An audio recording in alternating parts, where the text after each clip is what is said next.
Look, there's two things here. First of all, is how hard the countries have been hit by the pandemic. And I think it's not fair to say that some countries were not well prepared for this. This is a shock that hopefully we'll only see once in a lifetime and not after that. The fact of the matter is that countries like Italy and Spain, and now we see also France, possibly the UK, have been hit very hard by the pandemic for reasons that are not entirely clear quite as yet. And they will become clearer later. But for the moment, these countries need help because they have been hit very hard from the pandemic, and that's one thing. The other thing, of course, is how robust the economies were before the pandemic, so how well prepared they were to withhold yet another shock. And there, of course, you see that countries like Germany, countries like the Netherlands, simply because they're not very highly indebted, are in a better position to deal with the shock. Now, the question is, should that be a point to prevent a massive boost at the European level?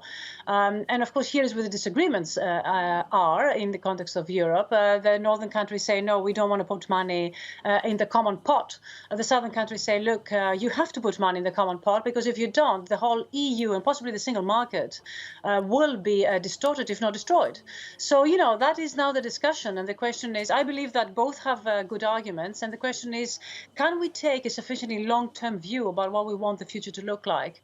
And if we can agree on that, then it will be easier to discuss what type of measures we should take in the short run. The mutualization of debt in the form of a corona bond, which effectively means issuance, common issuance of debt, is not feasible anymore. I think it's actually toxic in some countries, and therefore every time it's been mentioned, it's deleterious to the discussions. So I don't think this is going to be the future. But we have to remember that there are other ways of mutualizing debt, other ways of sharing risk. In particular, what the ECB is doing right now is a big way of mutualizing the risks, of sharing risk between the countries, and therefore there are other things we can do.